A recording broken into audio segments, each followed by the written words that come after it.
Karl, you're looking pretty swish today. I know, Brad. I guess the question I could ask is, do you think I'm sexy? Cue the clip of Rod Stewart. Do you think I'm sexy? I'll just put you in doing that bit. No, do not put me in. Do not say sacrilege to Rod. Show respect to the Rod.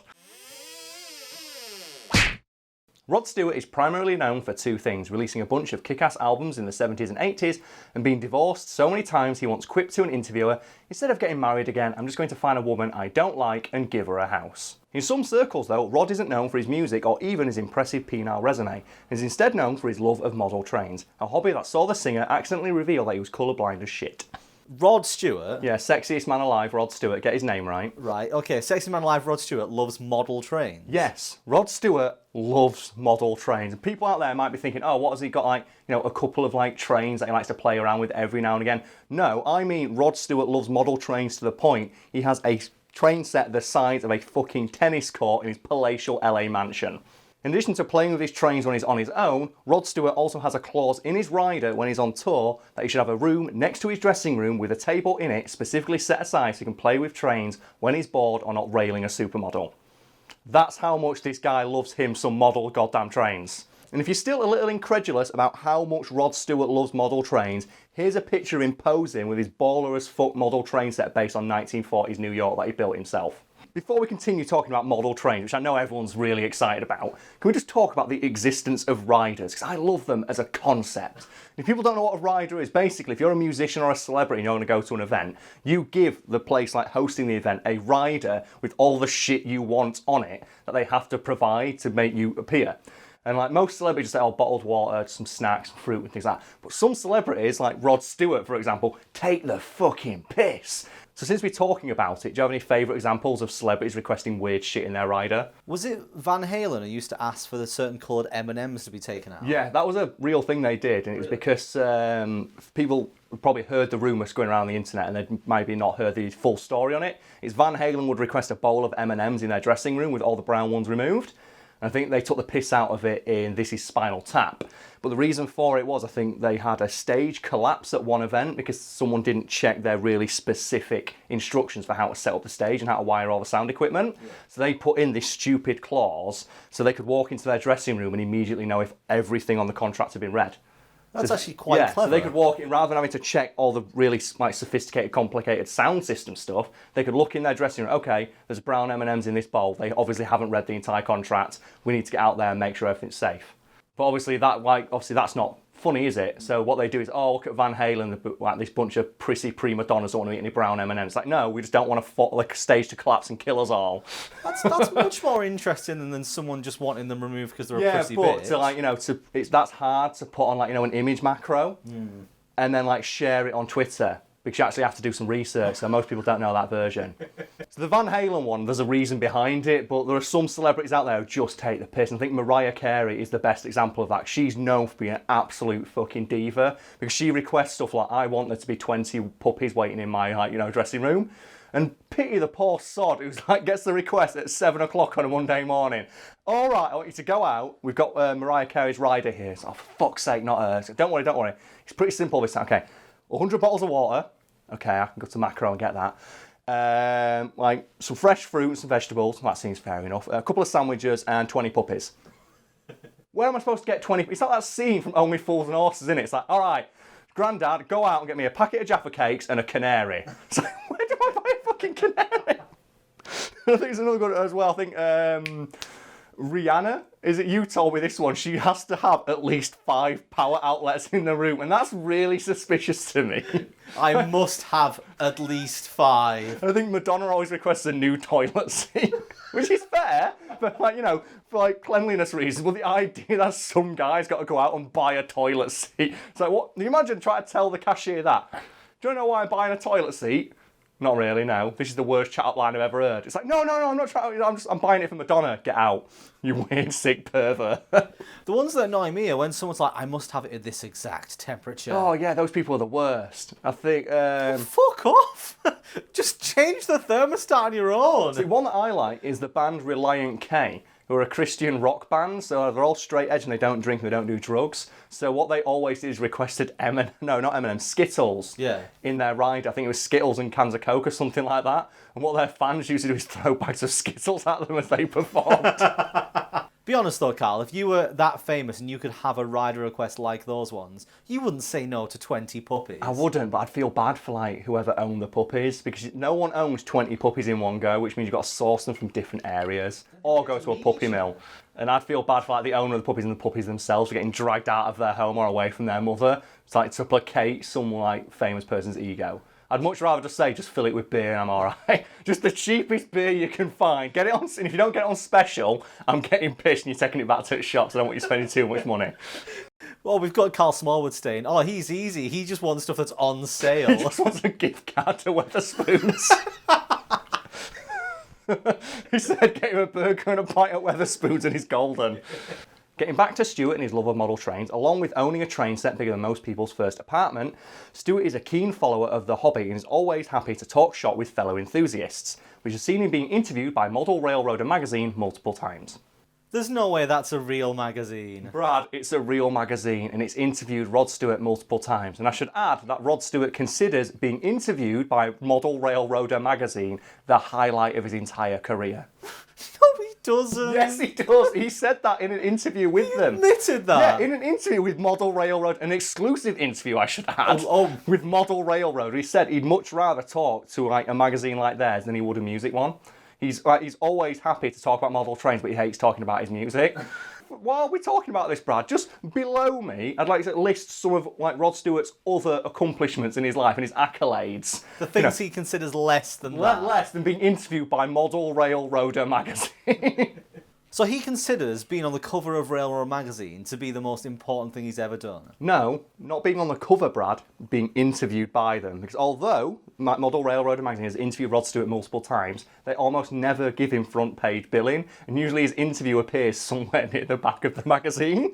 And my favourite example is one issue where they have like a little square saying, "We're talking shop with megastar Rod Stewart." Turn to page 52. And I looked into it, and that interview with Rod Stewart is 8 pages after a guide on how to make a slightly tall factory. So in Model Railroader magazine's eyes, a guide on how to make a factory for a tiny train set is given more precedence in their magazine than an exclusive interview about the hobby with Rod fucking Stewart. God, I bet he was so annoyed. No, he understood because he loves the hobby. Like, he doesn't mind being put right at the back of the magazine. He just wants to talk about trains. It's great though when you're 6. I remember seeing one of these, like, Joe, when you go to the newsagents, they've got all the magazines up. I remember once seeing Rod Stewart on the front line going, because my dad's a huge fan of Rod Stewart, so obviously I am too. So I listened to all his music as a kid. And I was like, why is Rod Stewart on the front of Model Railroader magazine? Is this a joke? It's no, he fucking loves model trains. That's why I researched it. I'm like, why is he on the front? Did he not know what this magazine was? It's like, no, he loves it. He fucking loves model trains. All he does. He just sits in his house full of supermodels just playing with his model trains. If you're that rich, you do have to find a hobby. Yeah, but I love the idea though that he's so rich that he finds the most boring hobby. Like, he could have done anything. He could fight tigers. He's got the money. He could go paragliding while like balls deep inside a supermodel. Well, no, I just want to play with my model trains, man. That's all I want to do. Stewart is apparently so comfortable talking to Model Railroader magazine that in 2014 he accidentally let slip that he's colourblind as shit. How did this happen? Well, a snafu occurred when Stewart was explaining to the interviewer that he's very involved with the process of making his model train sets and told them that he likes to, add all the details himself. However, he does have to get someone else in to check his work because he accidentally sometimes paints his turf bright red. Which would obviously have a few people going, why would you do that? Yeah, obviously the interviewer asked him incredulously, Mr. Stewart, how do you, obviously someone who takes this hobby so seriously, make such an amateur mistake so often that you have to get someone else in to check your work? And he just very matter of fact said, oh, it's because I'm colourblind. Which is new information. Yeah, because I should mention, people know this now, but prior to 2014, nobody knew that Rod Stewart was colourblind. It's not a big deal, it's just the fact that he has this condition and has had it his entire life, and it's never been mentioned anywhere except for in Model Railroader magazine. And also because Model Railroader magazine isn't exactly a widely read publication, nobody, heard about this outside of the circle of, model train enthusiasts who didn't give a shit about him being colourblind because they wanted to read more about his trains. So the wider public and news didn't know about it until a year later when his daughter mentioned it in an interview. So it took his daughter mentioning it in a more public forum for people to even realise. Yeah, that Rod Stewart was colourblind. Obviously, it's not a big deal. It's just a weird thing that nobody knew about it his entire career until he accidentally mentioned it in an interview with Model Railroader magazine. And after that, someone asked him, "So, Stuart, why have you never talked about you having this condition before and how it's affected your life?" And he responded, "I'm surprised nobody noticed earlier, considering how I've dressed for the past 4 decades. Surely someone somewhere noticed how shitty I am at coordinating colours." What you can do now, Brad, to illustrate that quote from Rod Stewart is just put a selection of some of his more eclectic outfits he's worn over the years behind us so we can see how shit he is at coordinating colours. Do you know what my favourite part about that quote from Rod Stewart is, though? What? That his daughter came out and said, yeah, I agree that it's weird that nobody noticed he was colourblind all these years, especially after that one time he accidentally painted his house bright orange.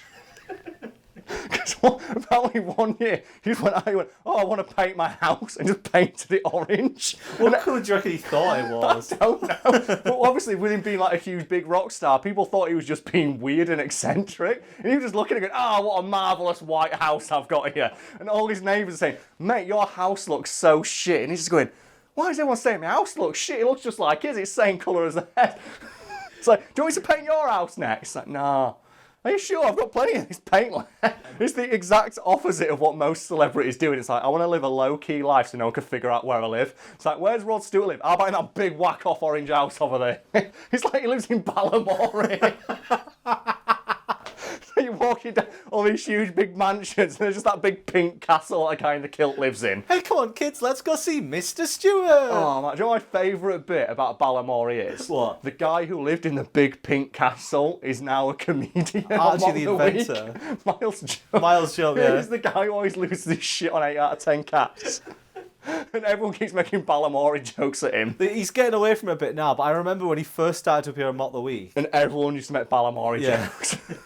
Oh my god, right, here we go. I'm Archie, the inventor. I know how things are done. Oh my god, him and Mr. Tumble, man, they must have had some right mad parties. Do you think that all the people on kids' shows used to hang out? Because I got freaked the fuck out when I found out the Teletubbies. Like, do you know Poe, the tiny little Teletubby? Yeah. He's played by this, 4 foot tall Asian woman. And one of the ones is played by this big, huge, buff black dude. And I'm thinking, man, imagine when they're out of costume and they're walking around and it's like, "Oh, who are you?" "I'm Tinky Winky, mate."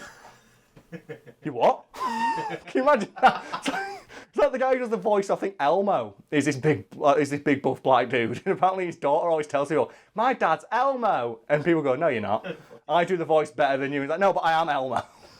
I do reckon that all those out of costume, they all had massive drugs, sex, and They've rave got parties. to do, haven't they? And then Neil from Art Attack turns up. It's like, "Am I invited?" Like, "You're always here, Neil. Come on in. Take that red jumper off." Actually, no.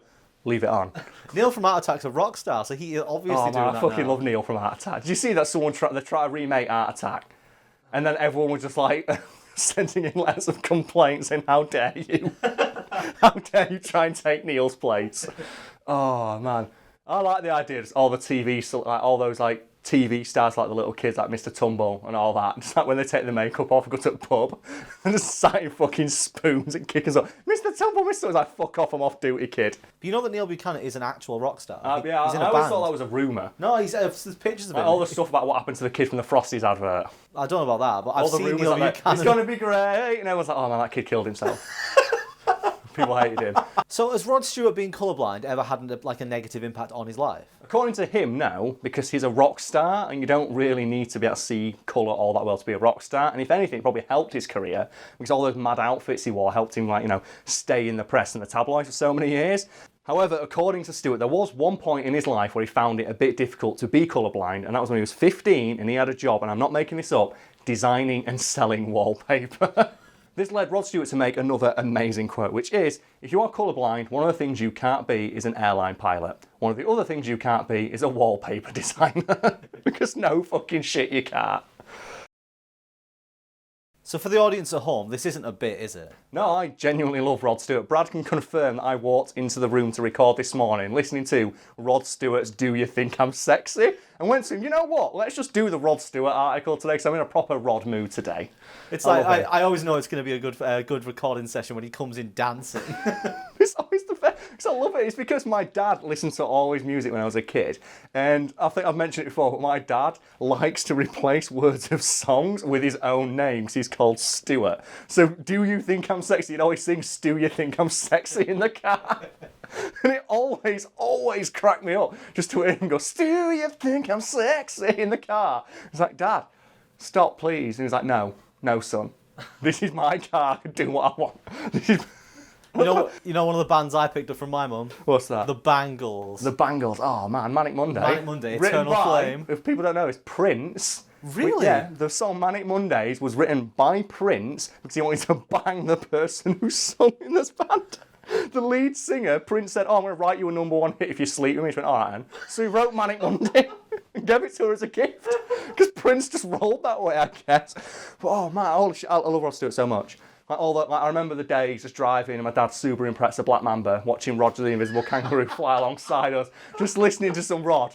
The thing is though, my love of Rod Stewart has actually come and bitten me in the arse once because I remember an ex-girlfriend of mine was talking about who's your celebrity crush, and we were going through and we got to music. Arse went, Grace fucking Jones.